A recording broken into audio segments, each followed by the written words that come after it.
बुद्ध कालोत्तर बुद्धानुयायी या विषयाच्या अंतर्गत बुद्धानंतरचे जे काही अनुयायी झालेले आहेत त्या मालिकेमध्ये आज आपण थेरवादाचे अखेरचे भाष्यकार भदंताचार्य बुद्ध घोष यांच्याविषयी पाहणार.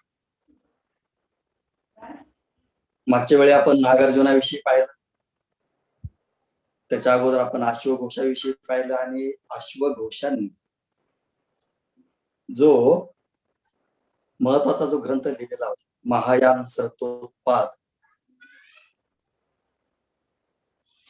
आणि त्याच्या अगोदर मातंग काश्यपांनी जे काही पहिल्या शतकामध्ये आपण इतिहास पाहिला होता, काश्यप मातंग आणि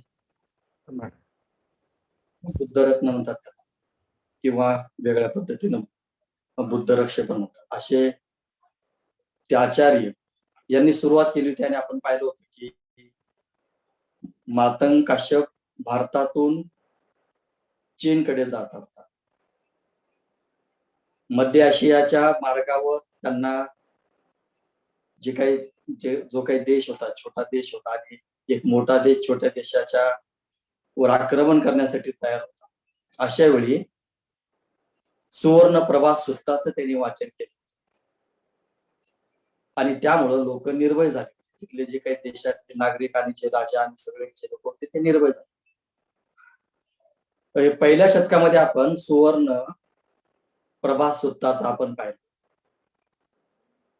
अश्वघोषाच्या काळापर्यंत आपण जर पाहिलं तर अश्वघोषांनी महायान सरतोत्पाद ग्रंथ लिहिले. हे सगळं मी यासाठी सांगत आहे की पहिल्या शतकापासून महायान या पंथाची निर्मिती व्हायला सुरुवात झाली. खरं तर दुसऱ्या संगीतेमध्ये ती झाली होती. तिथूनच महासांगिक आणि स्थविरवाद हे दोन महत्वाचे जे काही मोठे भाग होते, ते दोन भागाची विभागणी दुसऱ्या संगीतेमध्ये झाली होती. पुढे स्थविरवादाचं रूपांतर ही ज्ञानामध्ये झालं किंवा थेरवादामध्ये झालं. आणि महासांगिक हा जो गट होता, जो दुसरी संगीती नंतर त्यांना हाकलून देण्यात आलं आणि दुसरी संगीतीच्या विरोधामध्ये त्यांनी मग कोसंबीमध्ये त्यांनी स्वतंत्र संगीती घेतलेली होती. असा हा महासांगिक आणि स्थविरवाद हे दोन घटक त्या काळामध्ये सुरुवात झाली. पण पहिल्या शतकामध्ये मात्र काय झालं, मग पाली भाषेतून संस्कृत भाषेमध्ये हे सगळं बुद्धाचं साहित्य, बुद्धाची वेगवेगळ्या ज्या काही अभिधम्माची शिकवणी आहेत त्याच्यावर चिंतन होऊ लागलं, त्याच्यावर वेगवेगळे विषय मांडू लागले. आणि अश्वघोषाने बुद्ध चरित्र अतिशय महत्वाचा ग्रंथ लिहिलेला होता. परंतु त्यासोबतच महायान पंथाची जी काही निर्मिती असं आपण म्हणूया, त्या महायान पंथाला अतिशय मोठी महायान सरतोत्पाद नावाचा ग्रंथ लिहून त्याला चालना दिली होती. आणि पुढे दुसऱ्या शतकामध्ये आपण पाहतो मग नागार्जुन आले आणि नागार्जुन माध्यमिक कारिका नावाचा ग्रंथ लिहिला, किंवा असं म्हणू की तो महायान पंथामधला सगळ्यात महत्वाचा जो काही पंथ आहे, किंवा ज्याला आपण म्हणू की तो आधार आहे महायान संप्रदायाचा, तो माध्यमिक कारिका. आणि मग या सगळ्या अशा पाली भाषेचं जे काही ग्रंथ आहेत, बुद्धाचे जे काही ग्रंथ आहेत, ते संस्कृत भाषेमध्ये भाषांतरित होऊ लागले, संस्कृत भाषेमध्ये लिहू लागले.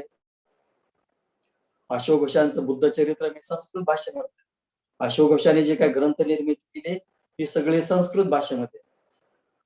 आणि मग पुढे आपल्याला माहितात की नागार्जुनाने जे काही ग्रंथ निर्माण केले हे संस्कृत भाषेत. आणि पुढचा इतिहास आपल्याला माहित असेल, मग नागार्जुनानंतर जे काही मोठे मोठे जे पुढे आचार्य, ते आचार्य कोण आहेत ते जर आपण पाहिलं तर या काळामध्ये महायान पंथाचे अतिशय मोठे आचार्य निर्माण झाले. अश्वघोष, नागार्जुन, असंग, वसुबंधू आणि दिग्नाथ हे अतिशय मातब्बर संस्कृत पंडित असलेले लोकांनी पुढं हा महायान संप्रदायाला अतिशय मोठी काय केली, जडणघडण केली, त्याचा विकास. संस्कृत भाषेचं प्राबल्य. आणि मग अशामध्ये एक अखेरचा माणूस जो बुद्धगयेच्या जवळच राहतो. बुद्धगयेजवळ आपल्याला माहित आहे की बोधिवृक्ष आहे, महाबोधी टेम्पल आहे, महावीर आहे.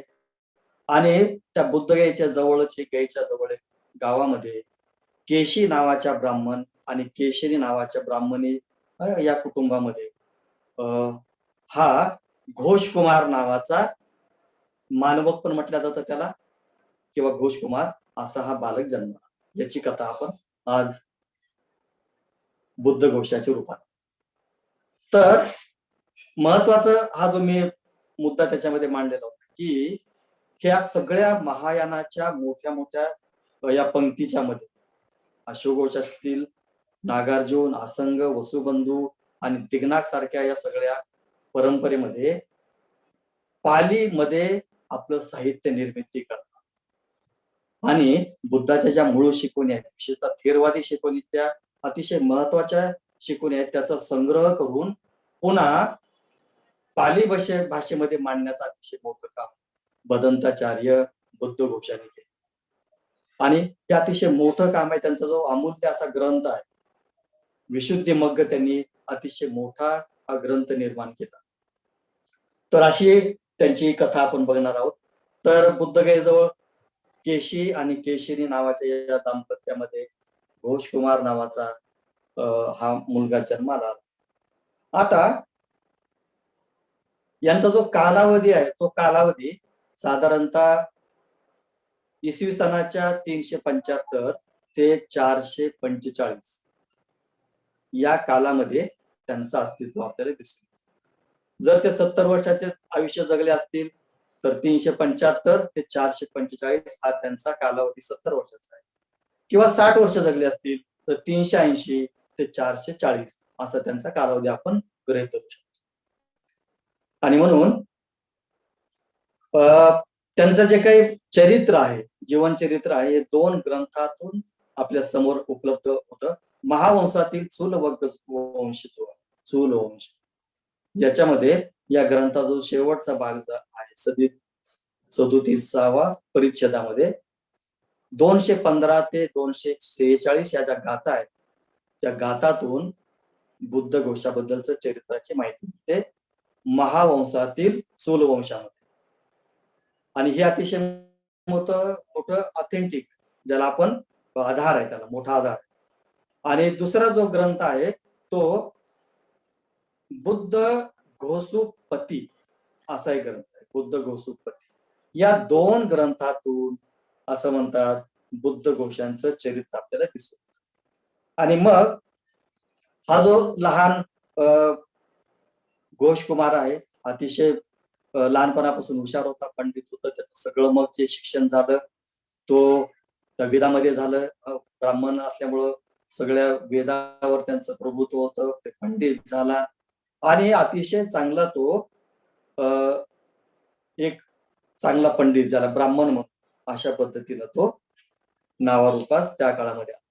आणि असं म्हणतात त्यांनी एक ग्रंथ पण लिहिला होता जो भिक्षू होण्याच्या अगोदर किंवा प्रवचित होण्याच्या अगोदर लिहिलेला होता. आणि त्याचं नाव ज्ञानोदय या नावाचा ग्रंथ. तो 3 वेदामध्ये अतिशय मोठा पंडित होता, ज्याला आपण त्रिवेदी म्हणतो, त्याच्यामध्ये तो पंडित. तर अशा या बुद्ध घोषाची माहिती आपण पाहत असताना असं म्हणतात की भारतामध्ये वेगवेगळ्या ठिकाणी फिरत असताना तो एका रात्र झाली आणि प्रवासामध्ये एका विहारामध्ये, म्हणजे बुद्धगयेच्या विहारामध्ये, मग तिथे रेवत स्थवीर नावाचे रेवत स्थवीर हे त्या विहाराचे जे प्रमुख होते, त्या विहारामध्ये त्यांनी मुक्काम केला. कोण? बुद्ध घोष. आणि असं म्हणतात की मग रात्री मुक्काम केला आणि पहाटे उठला आणि त्यांनी काय केलं, मोठ्या मोठ्या आवाजामध्ये वेद म्हणू लागला. वेदाचं त्यांनी काय केला, मोठ्या मोठ्या आवाजामध्ये तो ओरडू लागला आणि म्हणू लागला. आता मग पहाटे पहाटे स्थवीर रेवत उठले आणि त्यांनी ते सगळं ऐकलं, वेद पठण चालू आहे, मोठ्या आवाजामध्ये हा म्हणत आहे या विहारामध्ये, या आपल्या महावीरामध्ये. आणि मग रेवताने काय म्हटलं बघा, येथे गर्दभ स्वरामध्ये हे कोण म्हणत आहे. गर्दभ स्वर, गर्दभ म्हणजे गाढवाच्या आवाजामध्ये हे असं कोण इथं म्हणत आहे, कोण आवाज काढताय इथं, हे कोण पाठ करत. आणि मग बुद्धघोषाने म्हटलं की मी म्हणत आहे. आणि मग बुद्धघोष म्हटले की तुम्ही याला अशा पद्धतीनं तुम्ही जे म्हणतात की गाढवाच्या आवाजात कोण म्हणत आहे, गर्दभ आवाजामध्ये कोण असत, काय तुम्ही याचा अर्थ जाणता का. रेवत म्हणतात की मी याचा अर्थ जाणतो आणि त्याला उत्तम प्रकारे मी काय केलेलं आहे, त्याचा अभ्यास करून, अध्ययन करून या सगळ्या वेदांमध्ये मी पारंगत आहे. पण याचा अर्थ माहित आहे का. हो, याचा अर्थ पण मला माहित आहे. आणि मग असं दोघांचा त्यांचा जो संभाषण झाल्यानंतर मग पुन्हा बुद्धघोषाने पातंजल सुत्तावर काही प्रश्न विचार. पतंजली सुत्त जे आपण म्हणतो त्याच्यावर काही प्रश्न विचारले. स्थविर रेवताने सगळे पातंजलाचे उत्तर दिले आणि सगळे प्रश्नाचे सविस्तर उत्तर ऐकून ज्यावेळेस मग बुद्धघोषाची आता पाळी आली, रेवताने प्रश्न विचारायचे आणि बुद्धघोषाने उत्तर द्यायचे, ही ज्यावेळेस पाळी आली त्यावेळेस असं म्हणतात की स्थविर रेवताने जेवढे काही प्रश्न विचारले त्या कुठल्याच प्रश्नाचं उत्तर बुद्धघोषाला देता आलं.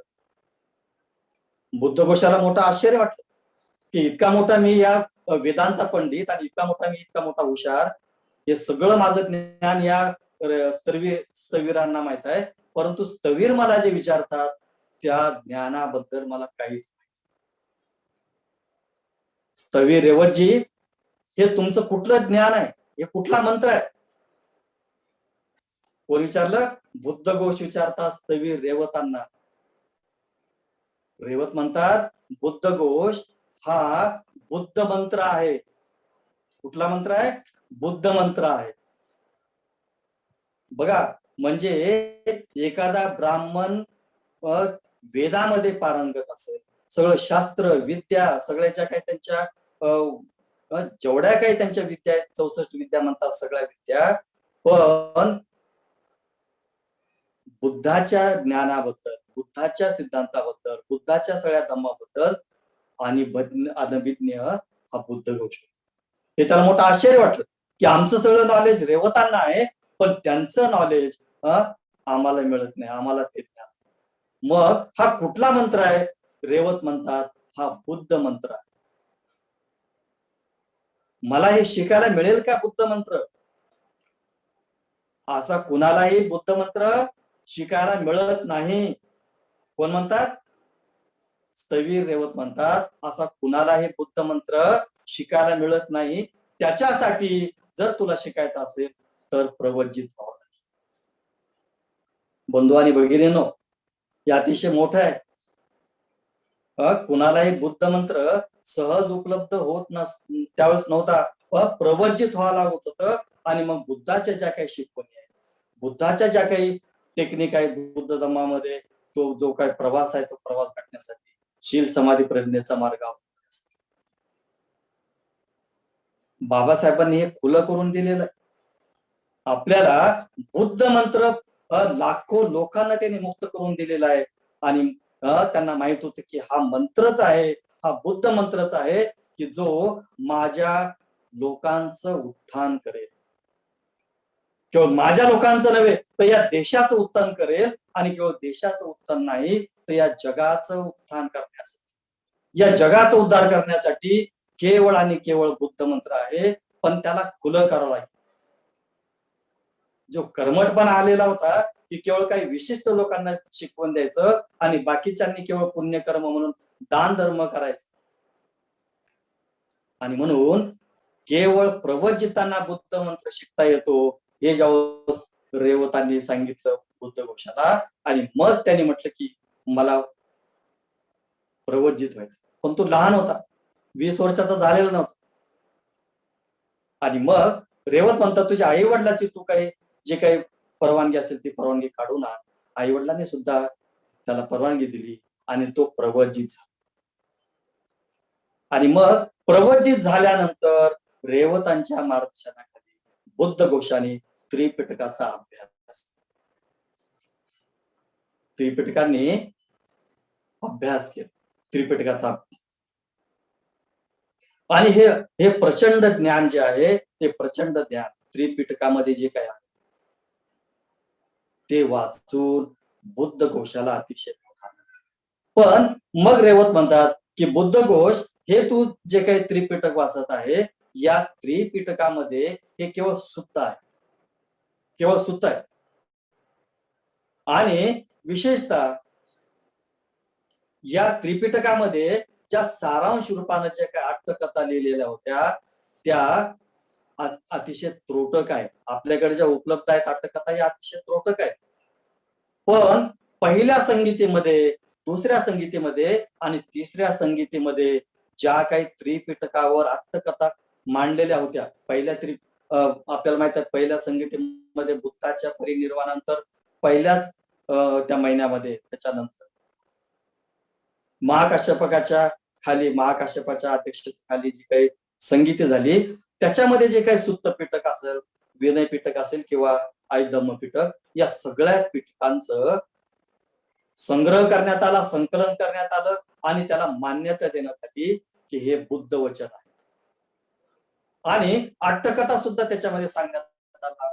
आनंद सुत्त पिटकाच्या अंतर्गत अट्टकथा त्यांनी सांगितल्या. विनय पिटकाच्या संदर्भात रुपालींनी अट्टकथा सांगितल्या. याचा सगळा जो काही मुखोद्गत आपण ज्याला म्हणतो ते काही लिखित स्वरूपामध्ये किंवा लिपिबद्ध साहित्य नव्हतं. आणि मग पहिल्या संगीतीमधल्या, दुसऱ्या संगीतीमधल्या आणि दुसरी संगीती आपल्याला माहित आहे की ती रेवतांच्या अध्यक्षतेखाली झाली होती आणि तिसरी संगीती मोगली-पुत्त तिस्सांच्या अध्यक्षतेखाली झाली होती. असा सगळा इतिहास आहे. पण असं म्हणतात की मोगली-पुत्ताच्या त्या तिसऱ्या संगीतीमध्ये अशोकांच्या कालावधीमध्ये हे सगळं त्रिपिटकाचं जे काही मुखोद्गत अट्टकथा आहेत या सगळ्या महामहिंद्रांनी श्रीलंकेमध्ये संकलित केलेले आहेत. आणि म्हणून बुद्ध घोष, तुला जर खऱ्या अर्थानं या त्रिपिटकाचा अभ्यास करायचा असेल आणि अतिशय त्याच्यामध्ये तुला अजून पुढे पारंगत व्हायचं असेल तर तुला श्रीलंकेला जावं लागेल. महामहिंद्र भारतातून सिंहल प्रदेशामध्ये गेले त्यावेळेस जे काही ताम्रपर्णी नावाचा तो बेट होता त्याच्या महामहिंद्राने बघा पाली मधलं सगळं साहित्य सिंहली भाषेमध्ये श्रीलंकेमध्ये केलेलं होतं किंवा त्यावेळेस सिंहली त्या खंडावर केलेलं होतं, सिंहली प्रदेशात. आणि मग रेवताने सांगितलं की अश्वघोष, तुला आता सिंहल प्रदेशामध्ये जावं. आणि तिथं महामहिंद्राने जे काही सिंहल भाषेमध्ये या त्रिपिटकावर जे अट्टकथा लिहिलेल्या आहेत. अट्टकथा म्हणजे काय? अट्टकथा म्हणजे अर्थकथा. बुद्धाने एखादं सुत्त सांगितलं तर त्या सुत्ताचा पाठीमागचा जो काय अर्थ आहे, त्या सुत्ताचा नेमका अर्थ काय, कुठल्या प्रसंगामध्ये सांगितलेलं आहे ते सुत्त आणि बुद्धाला काय सांगायचं आहे अशा प्रकारचा त्याचा अर्थ सांगण्याचं काम महामहिंद्रांनी सिंहल प्रदेशामध्ये जाऊन पाली मधून सिंहली भाषेत केलं. आता पालीमध्ये काहीच उरलेलं नाही. पाली भाषेमध्ये कोण सांगतं? रेवत सांगतात की पाली भाषेमध्ये आता असं कुठलं साहित्य उपलब्ध नाही. त्रोटक स्वरूपामध्ये पालीमध्ये जे काही हे त्रिपिटक आहेत याच्यातून लोकांना बोध होणार नाही की काय त्रिपिटक आहे, काय सुत्त आहे, काय सुत्ताचा बुद्धाचा अर्थ आहे, बुद्धाला काय म्हणायचं होतं हे काही कळणार नाही. आणि म्हणून तुझ्यावर एक मोठी कामगिरी आहे, तुला सिंहल प्रदेशामध्ये जावं लागेल आणि सिंहली भाषा शिकून त्याचा पालीमध्ये तुला अनुवाद करून हे सगळं साहित्य तुला भारतामध्ये. इतकी मोठी कामगिरी बुद्ध घोषावर स्थवीर रेवताने सोपवली. आणि असं म्हटलं की 3 संगीतेमध्ये जे काय हे अट्टकथा निर्माण झालेले आहेत त्या शुद्ध स्वरूपामध्ये सिंहल प्रदेशामध्ये आहे, तू तिथे जा, मागधी भाषेमध्ये त्याचा अनुवाद कर आणि याचा लाभ केवळ तुला नाही तर येणाऱ्या जगाला, येणारं जे काही पुढचं भविष्यातलं जग असेल त्या जगासाठी ह्या दीपस्तंभ ठरतील. कारण बुद्धानं काय सांगितलं, त्याचा अर्थ काय, कुठला प्रसंग आहे आणि बुद्धानं कुठल्या भावनेतून, कुठल्या विचारातून आणि कुठल्या अ, अ, प्रेरक प्रसंगातून त्या गोष्टी सांगितल्या, याचा अर्थ लिहिण्याचं काम बुद्धघोषाने श्रीलंकेत जावं असं ठरलं. आणि मग असं म्हणतात की बुद्धघोष श्रीलंकेला जाण्यासाठी निघाले, सिंहल प्रदेशामध्ये जाण्यासाठी निघाले. त्यावेळेस तिथे सिंहल देशामध्ये महानाम राजाचं म्हणजे महानाम जो राजा होता त्याचं राज्य होतं. तिथे मग बुद्धघोषांना जावं लागलं. आता जाता जाता असं म्हणतात की ते महाराष्ट्रामध्ये आले. महाराष्ट्रातून जो काही दक्षिण प्रांत आहे त्या दक्षिण प्रांत म्हणजे चोल, पांडे हे जे काही त्या काळातले जे काही राज्य होते त्या राज्यामध्ये दक्षिण प्रांतामध्ये त्यांनी गेले. आणि असं म्हणतात की त्या दक्षिण प्रांतामध्ये मग समुद्राचा प्रवास करता करता तिथं बुद्ध दत्त नावाचे एक जुने म्हणजे जे अगोदरच सिंहल प्रदेशामध्ये गेले होते आणि सिंहलीमधून पाली किंवा मागधीमध्ये करण्याचं त्यांचं जो काही काम होतं त्यांनी ते केलेलं होतं. आणि मग बुद्ध दत्ताचा आणि बुद्ध घोषांचा तिथं त्यांची तिथं गाठ पडली. बुद्ध दत्त श्रीलंकेहून भारतात येत आहेत आणि बुद्ध घोष भारतातून श्रीलंकेमध्ये जात आहेत. आणि मग असं म्हणतात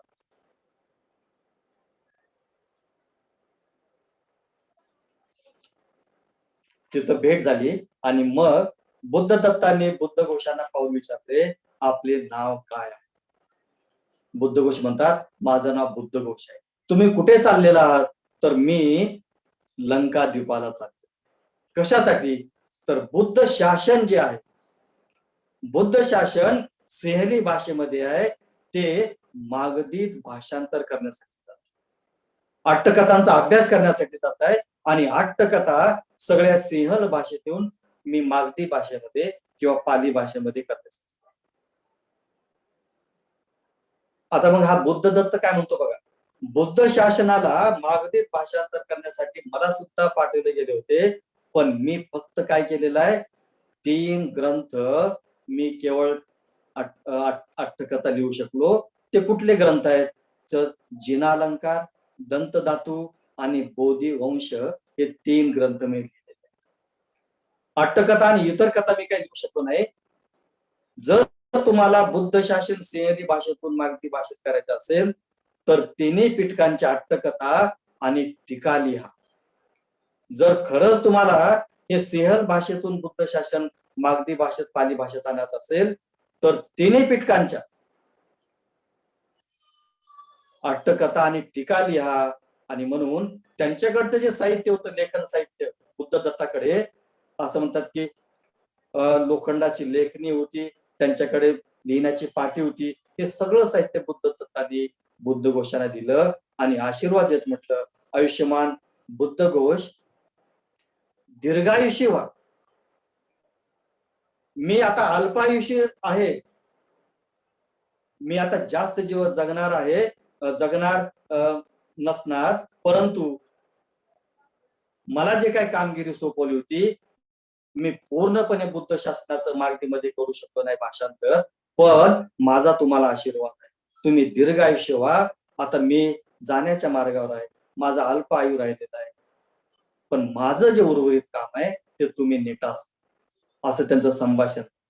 आणि मग बुद्ध दत्त भारतामध्ये आले आणि काही दिवसामध्ये वृद्धत्वामुळे त्यांचं निधन झालं. असा हा सगळा इतिहास आहे. आता मग पुढं बुद्ध घोष सिंहल प्रदेशामध्ये गेले आणि मग तिथे महास्थविर होते. त्या महास्थविरांनी त्यांना बोलवलं, त्यांचा आदर सत्कार केला आणि बुद्ध घोष त्यांनी त्या स्थविरांना, जे वृद्ध होते त्यांना प्रणाम केला आणि मग त्यांचं संभाषण. महास्थविरांनी काही प्रश्न विचारले बुद्धघोषात, चर्चा झाली आणि चर्चेतून त्यांच्या लक्षात आलं की बुद्धघोष पंडित आहेत. पंडित पंडित वर्ग आपल्याला माहित आहे, धम्मपदा. खरे भिक्षू आहेत, भिक्षू वर्ग आपल्याला माहित आहे. खरे ब्राह्मण आहेत, ब्राह्मण वर्गामध्ये.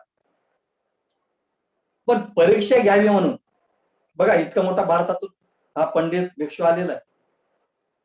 पण परीक्षा घेण्यासाठी असं म्हणतात, बुद्ध घोषाची त्यांनी परीक्षा काय घेतली? आम्ही तुम्हाला 2 गाथा विचारू, या 2 गाथाचा तुम्ही अर्थ आम्हाला समजून आणि त्या 2 गाथा कुठल्या? त्या 2 गाथाचा अर्थ नंतर सांगेल मी.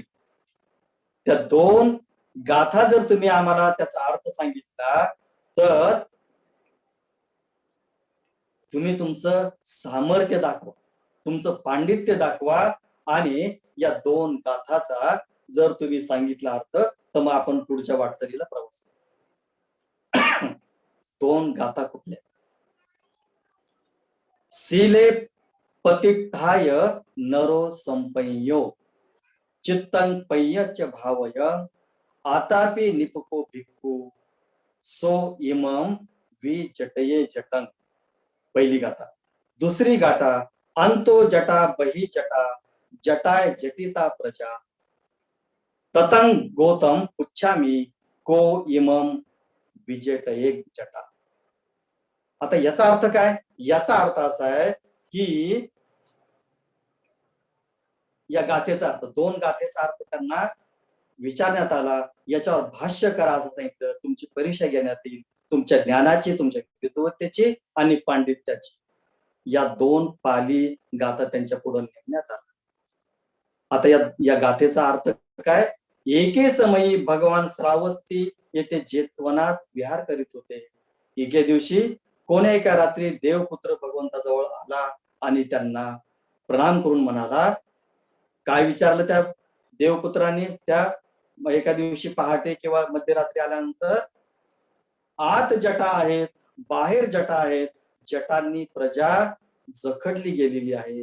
हे गौतम, मी आपल्याला विचारतो की या जटांना कोण कापू शकतो? या जटांना मुळासकट कोण उपटू शकतो? भगवंतांनी त्याला उत्तर देत म्हटले, जो मनुष्य प्रज्ञावान आहे, वीर्यवान आहे, पंडित आहे, संसार चक्रातील दुःख जाणणार आहे, भिक्खू आहे, तो शिलांचे आचरण करत असताना चित्त आणि प्रज्ञा आणि समाधी याची भावना करून तो या जटांना कापू शकतो, तोडू शकतो, नष्ट करू शकतो. या जटा कोणत्या आहेत? जटा म्हणजे तृष्णा. बाहेर तृष्णा आहे, आतमध्ये तृष्णा आहे, सर्वत्र तृष्णा तृष्णा आहे. या तृष्णांना कोण तोडू शकतो? मुळासकट कोण काढू शकतो? तर बुद्ध म्हणतात की जो प्रज्ञावान आहे, वीर्यवान आहे, पंडित आहे, संसार चक्रातील जो दुःख जाणतो, पाहतो, जो भिक्खू आहे आणि जो शिलाचे आचरण करीत चित्तावर काम करतो, चित्त मल नष्ट करतो, समाधी प्रज्ञेचं आचरण करतो, तोच या जटांना, या तृष्णांना नाश करू शकतो, या जटांना कापू शकतो. आणि असं म्हणतात की हे 2 गाथांचा अर्थ लिहिता लिहिता परीक्षा देऊ लागला तो बुद्धघोष. सिंहल प्रदेशामध्ये जाऊन त्या महास्थविरांना, त्या भिक्षू संघाला जे काही त्यांना प्रश्न विचारले, त्या 2 गाथेचं उत्तर देता देता बुद्धघोषाने काय लिहिलं? बुद्धघोषाने अतिशय मौल्यवान ग्रंथ, अतिशय मौल्यवान, तो पाली ग्रंथामधला अतिशय मौल्यवान आणि अतिशय मोठा आणि शेवटचा ग्रंथ. असं म्हणतात की तो जो ग्रंथ आहे तो ग्रंथ त्रिपिटकोत्तर साहित्यामध्ये, पहिला तर ग्रंथ आपण मिलिंद प्रश्न पाहिला, पण मिलिंद प्रश्नाचे सुद्धा संदर्भ बुद्धघोषाने घेतलेले आहेत. यावरून आपल्याला मिलिंद प्रश्नाचं पण महत्व वाटतं. पण त्याच्यानंतरचा सगळ्यात महत्वाचा ग्रंथ जो आहे पाली मधलं मिलिंदपन्न आहे आणि त्रिपिटकानंतरचा अतिशय मौल्यवान जो ग्रंथ आहे आणि तो ग्रंथ या दोन गाथेचं उत्तर देता देता विशुद्धी मग्ग नावाच्या ग्रंथाची रचना झाली. बंधू आणि भगिनी, विचार करा की केवळ दोन गाथेचा अर्थ लिहिता लिहिता बुद्ध घोषाने काय लिहिलं? सगळं विशुद्धी मग्ग पुस्तक लिहिलं. मी नेटवर पाहिलं, त्याचा सगळं अभ्यास पाहिला सगळा या आठवड्यामध्ये.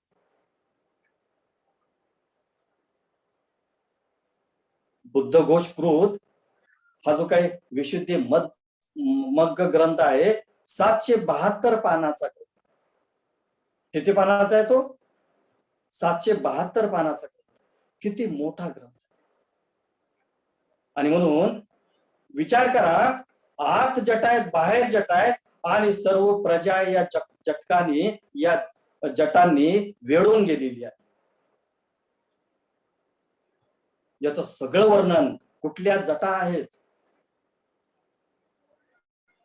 कुठल्या तृष्णा आहेत आणि मग प्रज्ञावान कोण, वीर्यवान कोण आहे, दुःख जाणणारा कोण आहे, पंडित कोण आहे, भिक्षू कोण आहे, अशा प्रकारचं एक वास्तव मांडणारा आणि त्याच्यावर अतिशय मोठं काम करणारा किंवा त्याच्यावरचा मार्ग दाखवणारा हा विशुद्धी मग्गाचा ग्रंथ दोन गाथेवर आधारित 772 पानाचा.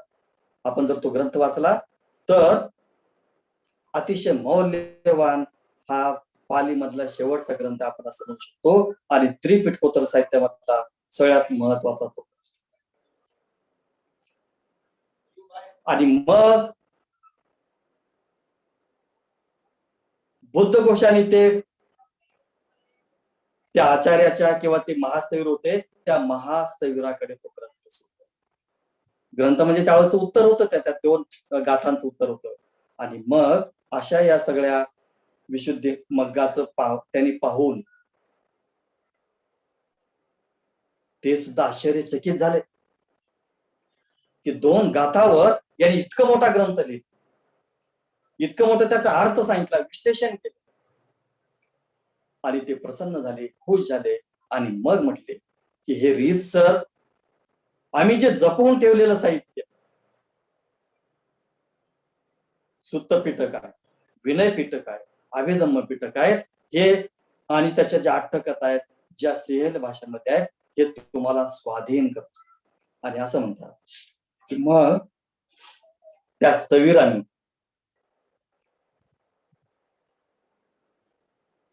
बुद्ध घोषाने राहण्यासाठी लोहप्रसाद म्हणजे लोखंडाचा त्यावेळेचा जो प्रसाद होता त्या लोहप्रसादाच्या खालच्या मजल्याची जागा दिली की तुम्ही इथं राहा आणि काय करा, हे आम्ही तुम्हाला जे साहित्य सोपवत आहे त्याचं तुम्ही मागधीमध्ये पालीमध्ये भाषण करा. आणि मग सगळ्या सिंहली भाषेमधल्या अट्टकथा मागधी भाषेमध्ये बुद्ध घोषाने लिहिल्या. आणि ज्यांनी त्या अट्टकथा सांगितल्या महामहेंद्र त्या सगळ्या सिंहली भाषेमध्ये पुन्हा पाली भाषेमध्ये ते भाषांतर झालं. आणि मग हे सगळं साहित्य घेऊन बुद्ध घोष असं म्हणतात की ते पुन्हा भारतामध्ये आहे. हा सगळा असा हा इतिहास आपण बुद्ध घोषाचा.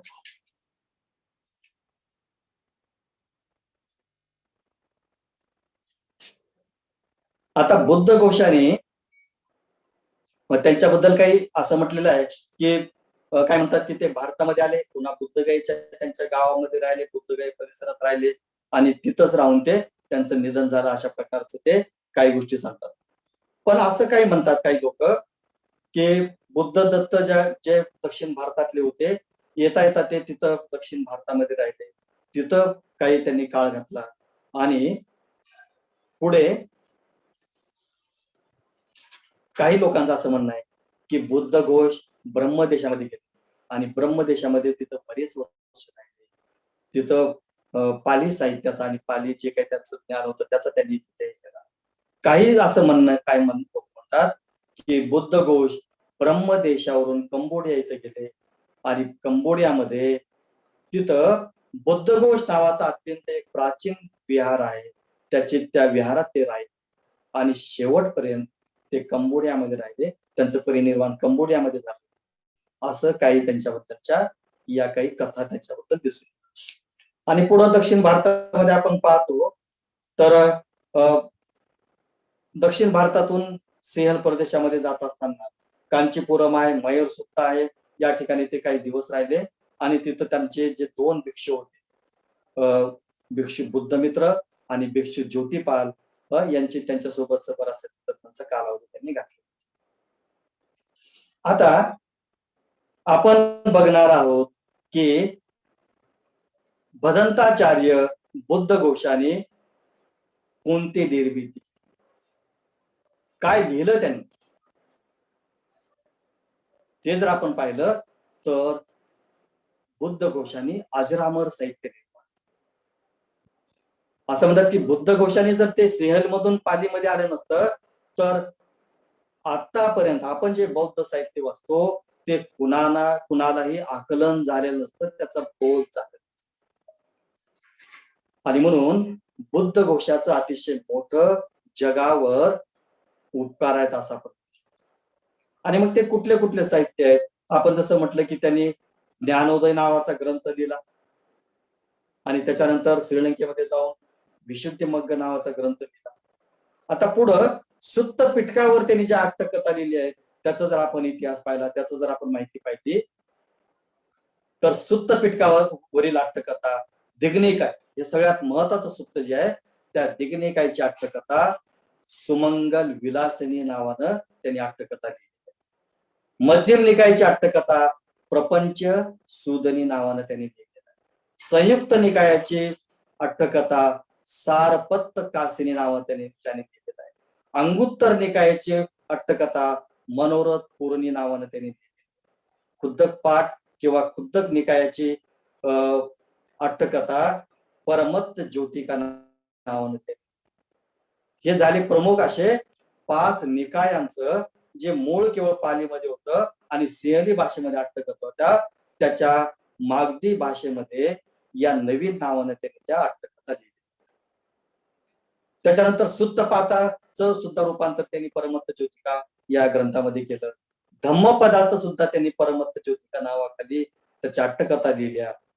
आणि म्हणून पुढं जातक हा अतिशय महत्वाचा ग्रंथ, याला जातकट्ट वर्णना, जातकतेच्या अट्टकथा, धम्मपदाच्या अट्टकथा.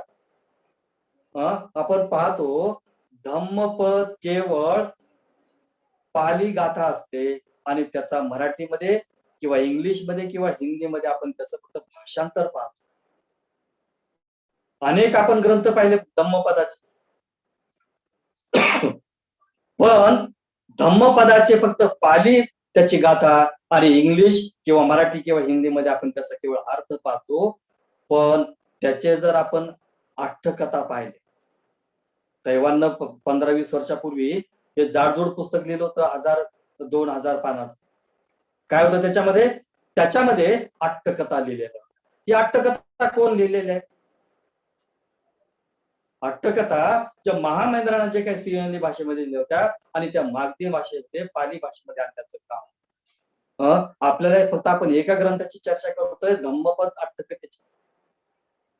बंधू आणि भगिनींनो, हे साहित्य अजरामर. आपण जेव्हा वाचायला लागतो तर वाटतं की हे आयुष्य अल्प आहे, आयुष्य अल्प आहे. 772 पानं 8 दिवसात कसे वाचले होते? आणि म्हणून इतकं मोठं साहित्य, हे तर त्रिपिटकोत्तर साहित्य आपण वाचत आहोत, ज्याला आपण विशुद्धी मग, पण त्रिपिटकाचा अट्टकथा कुणाला जर मिळाले आपल्याला ते अतिशय मोठे सद्भाग्य राहतील. विशुद्धी मग आहेच आहे, परंतु सुत्त पिटकावरील अट्टकथा ज्या बुद्धघोषाने लिहिली, विनय पिटकावरील अट्टकथा ज्या बुद्धघोषाने लिहिल्या आणि अभिधम्म पिटकावरील अट्टकथा, जर आपण शोधक आहात, आपण जर अभ्यासक आहात आणि काहीतरी धर्माची जाण असेल आणि बाबासाहेबांच्या धर्मांतराच्या या स्वीकारामध्ये जर आपण थोडेफार लागत असू काही, तर या अट्टकथा कुठे मिळतात का बुद्धघोषाच्या? हे शोधण्याचा प्रयत्न करा आणि जर तुम्हाला कुठं सापडल्या तर मलाही सांगा की आम्हाला ते सापडलं कधी. बंधू आणि भगिनींनो, या भारतावर अनेक लुटारू आले, अनेक लुटारू आले. पोर्तुगीज आले, डच आले, इंग्रज आले, मोगल आले, हुन कुशाण, अनेक लुटारू आले आणि या भारताला लुटून घेऊन गेले. भारताचा सगळा खजाना घेऊन. पण एकमेव असे परदेशी लोक आहेत जे भारताचे नाहीत, भारतामध्ये आले पण त्यांनी कुठलाही खजाना लुटला घेऊन गेला. त्यांनी बुद्धाचे ग्रंथ घेऊन, फाहियान काय घेऊन गेले ते, ह्युएनसन काय घेऊन गेले, सिंग हे लक्ष आपल्याला अतिशय मोठं कर्तृत्व बघावं लोकांचं. अनेक लोकांनी या भारताला लुटलं, पण असे काही परदेशी लोक आले की त्यांना हा जो सोनं, ज्याला आपण सोनं, नाणं, मोती आणि अलंकार म्हणतो, हा नष्ट होणारा खजाना आहे. अमर्त्य, अमर आणि अविनाशी जो काही खजाना आहे, संपत्ती आहे, ही संपत्ती. आज आपण जर बातमी वाचली असेल तर दक्षिण कोरियामध्ये 123 वर्षानंतर 1270 ग्रंथ बाहेर काढलेत ऊन लावण्यासाठी. किती वर्षानंतर? 123 वर्षानंतर 1270 ग्रंथ बाहेर काढलेत. आणि ते ग्रंथ कशावर दिलेले आहेत? लाकडावर कोरलेले आहेत. 80,000 लाकडावर ते कोरीव ते ग्रंथ आहेत. हे जे काही प्रकृती आहे, उष्णता त्यांना मिळायला पाहिजे, प्रकाश त्यांना मिळाला पाहिजे, हे अमूल्य साठा लोकांनी जपून.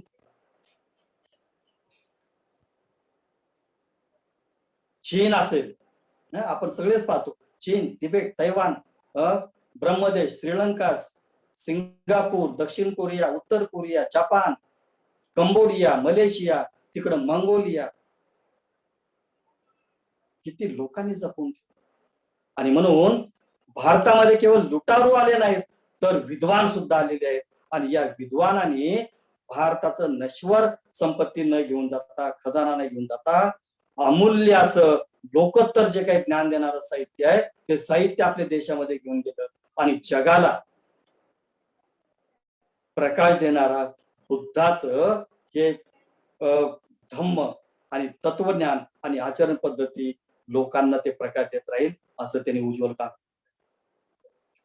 तर धम्मपदाच्या अट्टकथा, जातकाच्या अट्टकथा आणि धम्म संगीनी आपण ज्याला म्हणतो त्याच्या अट्टसालनी नावाचं त्यांनी अट्टकथा लिहिल्या. विभंग याचं त्यांनी संमोहन विनोदिनी नावानं अट्टकथा लिहिल्या. कथावस्तू पुग्गल पंयती याच्या नावानं परमत्त दीपिनी नावानं त्यांनी ग्रंथ लिहिला अट्टकथेचा. धातुकथा यमक आणि पठ्ठाण यांचं पय्यप्प प्रकरण अट्टकथा अशा अनेक साहित्य त्यांनी निर्माण. आणि असं म्हणतात की पाली त्रिपिटकाचा योग्य अर्थ कळण्यासाठी बुद्ध घोषाने दिलेल्या अट्टकथा शिवाय दुसरं कुठलंच आपल्याला साधन. या अट्टकथा नसत्या तर आतापर्यंत त्रिपिटकाचा कुठलाही अर्थ आपण अनर्थ घेऊन बसलो असतो. त्या अर्थाचा अनर्थ आपल्याला झाला असता जर या अट्टकथा आपल्यासोबत.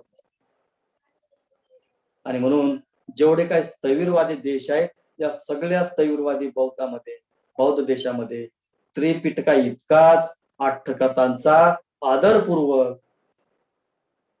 गौरव आणि सन्मान केला. आणि म्हणून अट्टकथाची भाषा मागधी आहे, पाली आहे आणि अत्यंत सोपी आणि आकलन होणारी आहे असं म्हटलं. आणि केवळ अट्टकथामध्ये केवळ सुत्ताचा अर्थ नाही तर तत्कालीन बुद्धकालीन जी काही भारताची संस्कृती आहे, तत्कालीन बुद्धाच्या काळामध्ये जे काही राजकारण होतं, तत्कालीन भारतामध्ये जी काही संस्कृती होती, कला कौशल्य होतं, समाज आणि इतिहास या सगळ्याची मांडणी बुद्ध घोषाने या अट्टकथेमध्ये त्यांनी केलं. आता अतिशय त्यांचा जो महत्वाचा ग्रंथ आहे तो विशुद्धी मग. या विशुद्धी मार्गाचं आपण थोडक्यामध्ये त्याचं हे पाहू, विश्लेषण पाहू की किती महत्वाचा त्यांनी ग्रंथ लिहिलेला आहे. बुद्धघोषांचा विशुद्धी मार्ग हा 3 भागामध्ये आणि 23 परिच्छेदामध्ये विभागला. 3 भाग आणि 23 परिच्छेद आहेत. पहिला जो भाग आहे तो शील निर्देश आहे आणि या शील निर्देशामध्ये असं म्हणतात की शील पालन आहे आणि त्याच्यामध्ये धुतांगाचं पालन. आता धुतांग विशुद्धी मार्ग काय सांगतो बघा. विशुद्धी मध्य काय सांगतो आणि विशेषतः रथ विनीत सूक्त जे आहे त्या रथ विनीत सूक्तावरून या विशुद्धी मार्गाची त्यांनी निर्मिती केली असं म्हणतात. आता या ग्रंथाचं महत्वाचं काय तर शिष्य जो कोणी शिष्य असेल त्या शिष्याची विशुद्धी करणं, विशुद्धीपासून सुरुवात करणं आणि निब्बाणाचा मार्ग प्रशस्त. या ग्रंथाचा मूळ उद्देश काय की जो कोणी शिष्य म्हणून स्वतःला घेऊन बुद्धाचा शिष्य म्हणून घेईल त्यांनी काय करायचं, सुरुवात विशुद्धी पासून करायची आणि शेवट कुठं करायचा, सप्त विशुद्धी म्हणून निब्बाण प्राप्त करायचा. असा त्यांचा तो सगळा या विशुद्धी मार्गाचा अभ्यास. बंधू आणि भगिनींनो, आपण बाबासाहेबांचं सातत्यानं एक वाक्य उच्चारत असतो, शिका, चेतवा आणि संघटित. बरोबर आहे. शिका, चेतवा म्हणजे जागृत करा आणि संघटित व्हा. एज्युकेट, एज्युकेट आणि ऑर्गनाइज. हे जेव्हा आपण म्हणतो की शिष्याने विशुद्धीपासून सुरुवात करायची आहे तिथं थांबायचं नाही. सुरुवात विशुद्धीपासून करायची आहे, शुद्धतेपासून करायची आहे, पण थांबायचं कुठं आहे, थांबायचं निब्बाणापर्यंत आहे.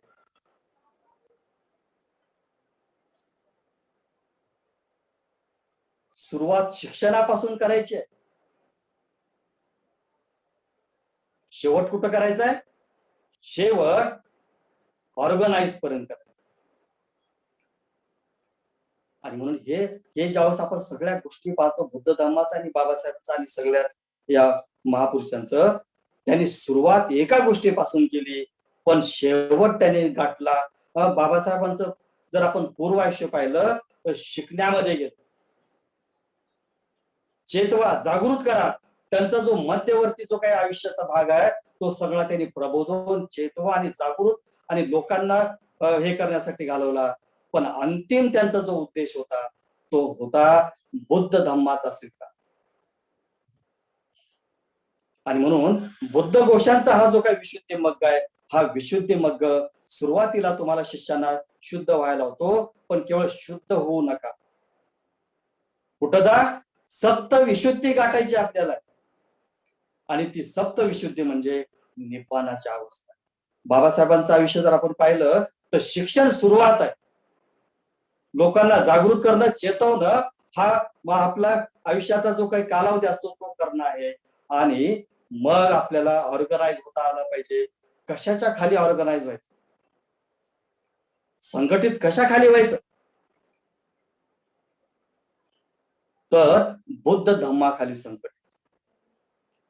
हे जोपर्यंत आपण कळून घेणार नाही तोपर्यंत आपल्याला हे सगळं बुद्ध तत्वज्ञान, बाबासाहेबांचे विचार हे अतिशय मोठं समजून घ्यायला आपल्याला वेळ लागेल, पण समजून घ्यावं.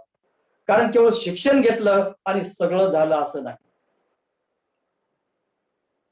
केवळ राजकारण केलं आणि झालं असं नव्हे. राजकारण हा तुमच्या कर्तृत्वाचा भाग राहू शकतो, समाजकारण तुमच्या कर्तृत्वाचा भाग राहू शकतो, बाकीचे जे काही तुम्ही व्यवहार करतात ते तुमच्या आयुष्याचा भाग राहू शकतो. पण कुठंतरी एकत्र आलं पाहिजे आणि कुठंतरी म्हणजे तो बौद्ध धम्म आहे हे आपल्या लोकांनी आता लवकरात लवकर ध्यानात ठेवलं पाहिजे. आणि म्हणून सुरुवात विशुद्धीपासून आहे, शेवट निब्बाणापर्यंत आहे. आणि हाच उद्देश बाबासाहेबांच्या चळवळीचा आहे हे आपण लक्षात ठेवतात. आणि मग या ग्रंथाची आपण सुरुवात पाहतो की पहिला जो भाग आहे तो शील निर्देश आहे आणि त्या शील निर्देशामध्ये 3 प्रकारचे शील आहेत. चेतनाशील. चेतनाशील म्हणजे पंचशीलाची जे काय आहे, जे हिंसा करणार, चोरी करणार नाही, मद्यपान करणार नाही, व्यभिचार करणार नाही आणि खोटं बोलणार नाही, हे चैतसिक शील आहे, चेतनाशील आहे. आपल्याला या सगळ्या गोष्टीपासून दूर राहणं ठेवणारे आहे. दुसरं आहे संवरशील. संवर, संवर म्हणजे प्रोहिबिटेड, निषेधात्मक आहे, हे करणं निषेधार्ह आहे.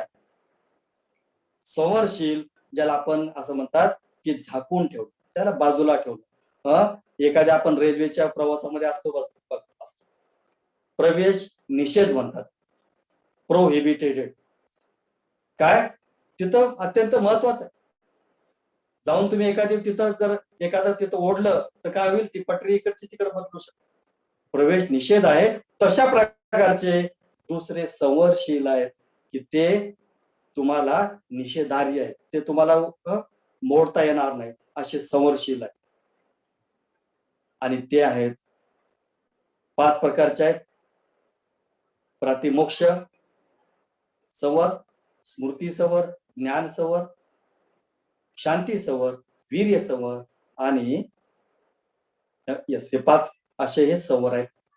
तिसरं जे शील आहे ते शील आहे अनुल्लंघनीय शील. ज्यांचं उल्लंघन करायचं नाही, ते मर्यादेमध्ये राहणं आणि अशा या काया आणि वाणीचं असे उल्लंघन न करणारे काही शील आहेत.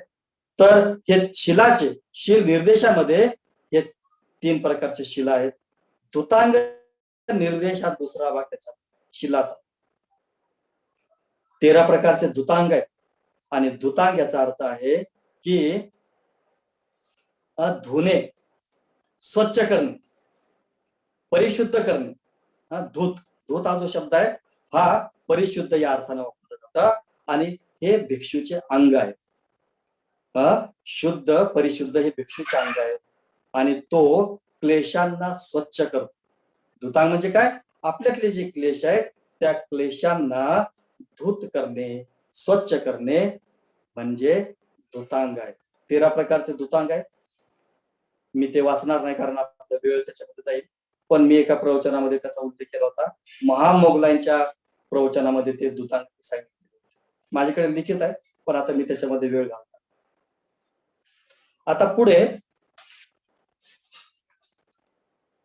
या विशुद्धी मग्गामध्ये आपण जे पाहिलं की शील, समाधी आणि प्रज्ञा या अतिशय मोठ्या 3 भागामध्ये त्रिविध त्यांनी शिकवण दिली आहे. आणि पुढं निर्देश या खाली शील निर्देश आहे, त्याच्यानंतर कर्मस्थान ग्रहण निर्देश आणि या कर्मस्थान ग्रहण निर्देशला चित्त म्हटलेलं आहे किंवा समाधी म्हटलेलं. आता शीलाचं आचरण झाल्यानंतर चित्तावर काम करायचं. बंधू आणि भगिनींनो, मग केवळ पंचशील नव्हे, आपल्याला जर उत्तरोत्तर जर धम्म मार्गामध्ये सखोल जायचं असेल, उच्चतम अवस्थेकडे जायचं असेल तर पंचशील ठीक आहे गृहस्थासाठी, तेवढ्या तुम्हाला जगायचा चांगला एक सुखी माणूस म्हणून पंचशील ठीक आहे. पण धम्मामध्ये पुढे जायचं असेल, चित्तावर काम करायचं असेल तर कर्मस्थान ग्रहण निर्देश, चित्त किंवा समाधीचा मार्ग तुम्हाला अपरिहार्य स्वीकारावा. आणि मग कुशल चित्ताची एकाग्रता म्हणजे समाधी, विक्षेप न होणं, अशा प्रकारचं हे सगळं चित्ताचं आणि समाधीचा विषय. आता पुढं असं म्हणतात की जो या मार्गावर पुढं मार्गक्रमण करतो त्याला त्याच्यामध्ये प्रतिष्ठित होण्याचा प्रयत्न करतो. त्याला 10 परिबोधी म्हणजे विघ्न जे आहेत, 10 विघ्न त्याला पार करावं लागतात. कुठले कुठले आहेत? आवाज म्हणजे घर, कुटुंब. कुटुंब काय विघ्न आहे का नाही? 10 दिवस शिबिराला जायचं तर कसं आपल्याला काय काय करावं लागतं, तारीवरची कसं. कुल, लाभ, गुण, काम, मार्ग, ज्ञाती, रोग, ग्रंथ आणि वृद्धी असे 10 परिबोधी विघ्नांग असं म्हटलं आहे. म्हणजे आपल्या बोधीच्या मध्ये, आपल्या समाधीमध्ये या येणाऱ्या सगळ्या गोष्टी आहेत. या बाबींना दूर करून कर्मस्थान देणाऱ्या कल्याण मित्राकडे जाऊन आपल्या चारिकानुसार आपल्याला हे आचरण करायचंय. आपल्या चारिकानुसार म्हणजे जे 6 प्रकारचे चरित्र आहेत. कुठले चरित्र आहेत? लोभचरित, द्वेषचरित, मोहचरित, श्रद्धाचरित, बुद्धिचरित आणि वितर्कचरित.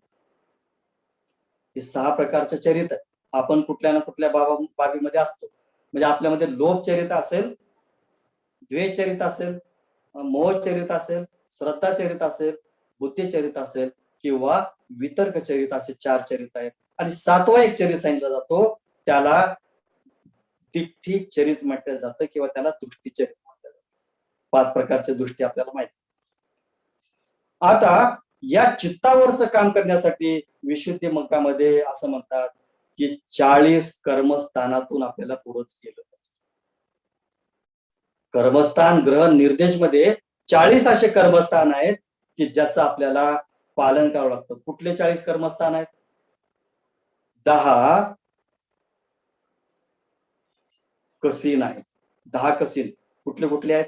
पृथ्वी, तेज, वायू, नील, पीत, लोहित, अवदान, आलोक आणि अवकाश असे 10 कसीन आहेत. त्याचं पालन करावं लागेल. 10 अशुभ आहेत. अशुभ म्हणजे मृत बॉडीवर, मृत शरीराचं 10 दिवस निरीक्षण कर. 10 अशुभाचं हे ध्यान आहे. पुढे आहे 10 अनुस्मृती. 10 अनुस्मृती, बुद्धानुस्मृती, धम्मानुस्मृती, संघानुस्मृती अशा प्रकारच्या 10 स्मृती आहेत. या सगळ्या ग्रंथामध्ये आहे. त्याच्यानंतर 4 ब्रह्मविहार. मी काय सांगत आहे? 40 कर्मस्थान सांगत आहे. 10 कसीन, 10 अशुभ, 10 अनुस्मृती, 4 ब्रह्मविहार, 4 अरूप ध्यान, 1 संज्ञा. 1 संज्ञा म्हणजे सगळे प्राणी मात्र आहारावर आहेत. 1 संज्ञा त्याचा अर्थ वेगळा आहे. या ठिकाणी मनाचा आहार आहे. कुठला आहार आहे तो? मनाचा आहार आहे. आणि 1 आहे व्यवस्था. असे 40 कर्मस्थान आपल्याला करावं लागते. आता हे सगळं कशामध्ये सांगत आहे मी? हे सगळं विशुद्धी मग्गामधलं चित्तावर कसं काम करावं लागेल. आणि मग माझं चरित कसं आहे? लोभचरित आहे का? तर लोभचरित्राला काय करावं लागेल? 10 अशुभावर त्याला ध्यान करावं. म्हणून स्वभाव आपण म्हणतो ना वर्गामध्ये, माझा स्वभाव कुठला आहे हे आपल्याला कळालं तर कार्य करता येईल. लोभचरित असेल तर त्याच्यावर 10 अशुभावरच त्याला ध्यान करावं लागेल. 1 कायगता स्मृती त्याला ठेवावं लागेल. असे 11 कर्मस्थान लोभचरित माणसाला सांगितले विशुद्धी मग्गामध्ये. द्वेषचरित एखादा माणूस असेल तर त्याला 4 ब्रह्मविहार. हे बघा किती महत्वाचं आहे. एखादा लोभी माणूस आहे तर त्याला कुठला अभ्यास करायला लावायचा? मृत बाडीवर 10 दिवस ध्यान कर आणि कायगता शरीरावर ध्यान कर. 11 कर्मस्थान सांगितले. द्वेषचरित एखादा माणूस तर ब्रह्मविहाराचं मैत्री, करुणा, मुदिता आणि विपेक्षा याचं कर्मस्थान सांगितलेलं आहे. आणि 4 कसिनावर ध्यान करायचं. नील, पीत, लोहित आणि अवदान. अवदान म्हणजे श्वेत. असे 4 आणि 4 8 कर्मस्थानावर त्याला ध्यान करायचं. मोहचरित असेल किंवा वितर्कचरित असेल तर आनापान स्मृती करायची आहे फक्त. एखादा अज्ञानी माणूस आहे त्यानं काय करायचं? केवळ आनापान सती ध्यान साधना करायची, जागृती वाढवायची. म्हणजे हे सोपं आहे खरं तर. अज्ञानी राहणं त्याला केवळ एकच ध्यान. कुठलं आहे? आनापान सती. श्रद्धाचरित 6 अनुस्मृती या 4 धातूचं व्यवस्थापन कर. पृथ्वी, तेज, वायूचं. आणि बुद्धिचरित मरणानुस्मृती करणं. बुद्धिचरित ज्याची बुद्धिचरित आहे त्यांनी काय करणं? मरणानुस्मृती ध्यान करणं. उपशमानुस्मृती करणं. उपशमानुस्मृती म्हणजे निर्वाणाची स्मृती ठेवणं. बुद्धिवान माणसाचं काम. त्याच्यानंतर 4 आहारावर ध्यान ठेवणं. 4 आहार मी सांगेलच. आणि व्यवस्थापन म्हणजे 4 धातूवर ध्यान करणं. पृथ्वी, आप, तेज, वायू हे जे काय म्हणजे 4 धातू म्हणजे हे माझं जे शरीर आहे, म्हणजे बुद्धिचरित माणसाला हे माझं शरीर पृथ्वी धातूपासून मी उधार घेतलं. हे माझं शरीर जे बनलेलं आहे हे आप धातू, द्रव्य धातूतून बाहेरच्या उधार घेतलं. बाहेरचं जे सूर्याची उष्णता, तेज आहे त्याच्यातून मी हे उधार घेतलेला आहे. आणि वायू धातू, या अवकाशामध्ये जो काही वायू धातू आहे त्याच्याकडून मी उधार घेतलेला आहे. असा त्याला आपल्या अस्तित्वाबद्दलचा जो काही अतिशय मोठा घमेंड असतो, किंवा बुद्धिचरित माणसाचं जास्त की माझ्यासारखं कोणी नाही, हे असे काही त्याचे कर्मस्थान सांगते. आता फक्त त्याच्यातला एक मुद्दा मी सांगेल आणि मग पुढे आपण जाऊया. हे जे आहार आहेत, 4 आहार सांगितलेले आहेत, हे 4 आहार कोणते आहेत हेच आपण थोडस पाहू. कारण हे आपले आपण जे आहार घेतो त्याच्यातले आहार नाहीत ते, तर हे मनाचे आहार आहेत. कुठले आहार आहेत? तर असं म्हणतात, पहिला आहार आहे कौली आहार, कौली आहार. दुसरा आहे स्पर्श आहार. तिसरा आहे मन संचेतना आहार. आणि चौथा आहे विज्ञान आहार. आता कौली आहार म्हणजे काय? कौली आहार म्हणजे आपण जे जे कर्म करतो त्या कर्मानं आहार वाढतो. कर्म, आपण जे जे कर्म करतो त्या कर्मानं हा आहार वाढतो, कौली आहार. दुसरा आहे हा स्पर्श आहार म्हटलं जातं. आणि आपले जे चक्षु, श्रोत, घ्राण, जिवा, काय, मन हे जे स्पर्श करतात त्या स्पर्शाने रूप, शब्द, गंध, रस आणि स्पर्श आणि धर्म याचा स्पर्श झाल्यानंतर जे काय निर्माण होतं त्या स्पर्शाचा आहार म्हटलेला, बरोबर. आता पुढं हे मन संचेतन जे आहार आहे त्याच्यातून असं म्हटलं जातं की त्याच्यातून आपलं प्रतिसंधी विज्ञान जे म्हणतो ते निर्माण होतं. मन संचेतन आहारातून प्रतिसंधी विज्ञान म्हणजे जन्म घेणारं जे विज्ञान आहे त्याच्या आहारातून ते उत्पाद होतं. आणि शेवटचं जे आहे विज्ञान आहार, त्याच्यातून नाम रूप उत्पाद होतं. असं हे 4 आहाराचं कर्मस्थान बुद्ध घोषाने या सगळ्या 40 कर्मस्थानामध्ये सांगितलं. हा थोडासा भौतिक भाग राहू शकतो, पण जरी असलं तरी ते आपल्याला सांगता आलं पाहिजे आणि म्हणून मी सांगण्याचा हा काम करत. तर अशा पद्धतीने आपण या कर्मस्थान ग्रहण निर्देशामध्ये, विशेषतः चित्ताच्या संदर्भामध्ये, समाधीच्या संदर्भामध्ये 40 कर्मस्थान पाहिले. आणि पुढे रिद्धी, विध, निर्देश या ह्याच्यामध्ये 4-5 प्रकारच्या लौकिक अभिज्ञा सांगितल्या. 4-5 प्रकारच्या लौकिक अभिज्ञा, त्याच्यामध्ये रुद्धिविद, दिव्य स्रोत, चेतो पर्यज्ञान म्हणजे परचित्त ज्ञान, आणि पूर्व निवास स्मृती, आणि सत्वांची च्युती आणि उत्पत्ती या संदर्भातले हे 5 अभिज्ञा सांगितलेले आहेत. आणि 6वी अभिज्ञा सांगितलेली आहे, त्याला आसरोक्ष ज्ञान. जोपर्यंत 6वी अभिज्ञा निर्माण होत नाही तोपर्यंत या सगळ्या अभिज्ञा लौकिक आहेत, त्याच्यामध्ये प्रज्ञा नाही. हे ध्यान आपल्याला ठेवता आलं पाहिजे. प्रज्ञा कधी होईल प्राप्त? लौकिक आणि अलौकिक कधी प्राप्त होईल? लोकोत्तर कधी अभिज्ञा होतील? ज्या वेळेस या 5 अभिज्ञामध्ये 6वी अभिज्ञा निर्माण होईल आसरोक्ष ज्ञानाची, त्यावेळेस या 6ही अभिज्ञा लोकोत्तर होतात. हा कशाचा निर्देश आहे? वृद्धी विध निर्देशाचा भाग. आता पुढे अशा या लौकिक आणि अलौकिक मिळून 6 लोकोत्तर अभिज्ञा तयार होतात. आता पुढं हे सगळं झालं चित्ताचं आणि समाधीचं.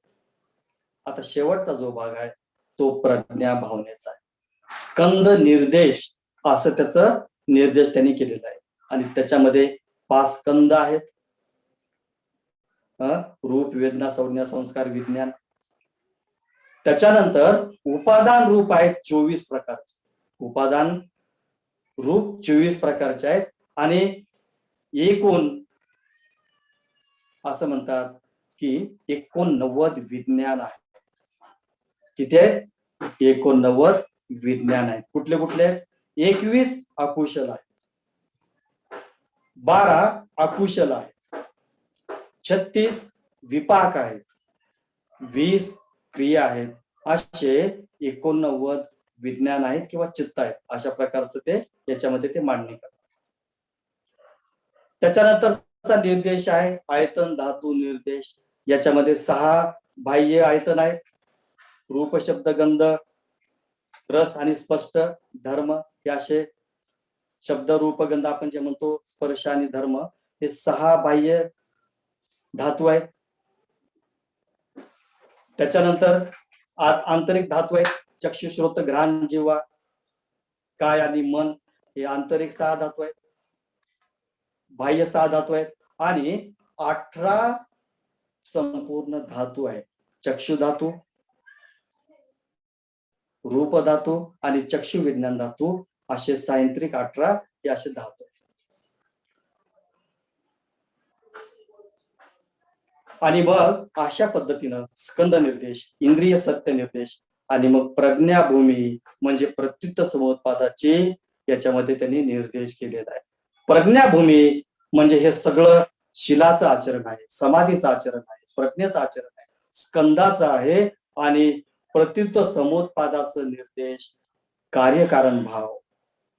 हे अतिशय मोठा सिद्धांत त्यांनी सांगितलेला आहे की अविद्येमुळे संस्कार आणि शेवटी भावामुळे जन्म आणि जन्मामुळे दुःख, धर्म नश्य आणि त्याच्यानंतर म्हातारपण आणि मृत्यू हे सगळं प्रत्युत्तर समुत्पाद आहे. आणि त्याचे असं म्हणतात 24 प्रत्यय आहेत. प्रत्यय म्हणजे 24 कारण आहेत असं म्हणतात. आणि मग शेवटी या सगळ्या भागामध्ये सप्त विशुद्धीची शेवटची शिकवण बुद्ध घोषाने या ग्रंथामध्ये मांडली. सप्तविशुद्धी कुठली आहे? मग त्याच्यामध्ये शील विशुद्धी, चित्त विशुद्धी, दृष्टी विशुद्धी, कांक्षा वितरण, मार्ग अमार्ग ज्ञान दर्शन, प्रतिपदा ज्ञान दर्शन आणि शेवटचा आहे ज्ञान दर्शन विशुद्धी. असा हा सप्तविशुद्धीचा शेवटचा मार्ग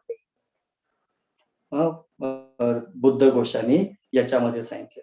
आणि शेवटी प्रज्ञा भावना नृशंस निर्देश मध्ये प्रज्ञा भावनाचे अनंत गुण आहेत. दिग्नी काय असं म्हणतात की दीर्घ काळापर्यंत आपल्याला त्याचे गुण विस्तारपूर्वक सांगता येणार नाही. इतकं मोठं प्रतिज्ञा भावनाचं निर्देश आहे.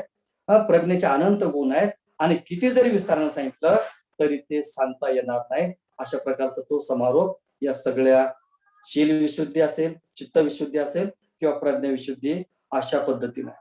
आता शेवटी असं म्हटलं जातं की जे शिष्य आहेत, भिक्षू आणि भिक्षुणी, त्यांना त्यांचे आचार्य जे आहेत, आचार्य त्यांना विचारायचे. काय विचारायचे? शील विशुद्धी, धुतांग, 40 कर्मस्थान, स्कंद, प्रत्युत्तर समुत्पाद आणि हे सप्त विशुद्धी असा सगळा अभ्यास झाल्यानंतर ते एकत्र करायचे आणि विचारायचे, भिक्षूंनो, आपण या सगळ्या बाबींनी विशुद्ध आहात का? काय विचारायचे? भिक्षूंनो, तुम्ही या सगळ्या बाबांनी, आपण आता जे काही सांगितलं, आपण पाहिलं, या सगळ्या गोष्टींनी तुम्ही विशुद्ध आहात का? पहिल्यांदा विचारायचे, दुसऱ्यांदा विचारायचे आणि तिसऱ्यांदा विचारायचे. जो कोणी भिक्षुनी शांत राहायची 3दा विचारून सुद्धा त्याचा असा अर्थ काढायचा की अजून हे शुद्ध झाले नाही. हा विशुद्धी मगाचा अतिशय मोठा वृत्तांत याच्यामध्ये सांगितला जातो की भिक्षूंनो, तुम्ही हे जे काय सगळं शील विशुद्धी, धुतांग, 40 कर्मस्थान, प्रज्ञा, स्कंद, प्रत्युत्थ समुत्पाद आणि हे सगळं तुम्ही आचरण केल्यानंतर विशुद्ध झालात का? सप्त विशुद्धी तुमची झाली का? तीनदा विचारल्यानंतर सुद्धा जर कोणी शांत असेल तर समजून जायचं की त्याची विशुद्धी झाली नाही, अजून निब्बाणाची प्राप्त त्याला झाली नाही, निब्बाण अवस्था त्याच्यापासून अजून दूर आहे असा अर्थ काढला जायचा.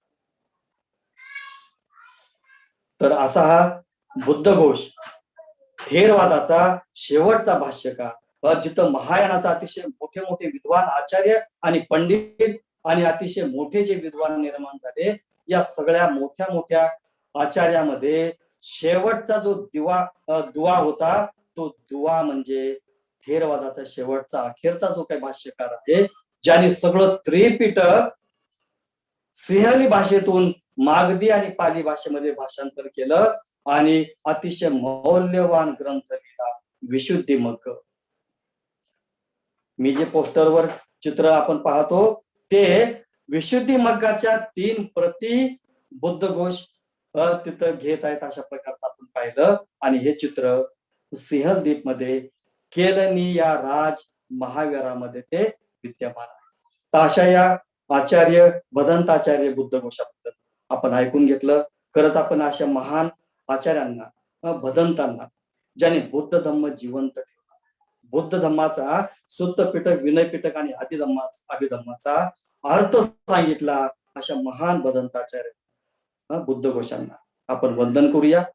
आपण माझं शांतपणे प्रवचन ऐकलं त्याबद्दल सर्वांचे धन्यवाद देतो. जय भीम, नमो बुद्धाय.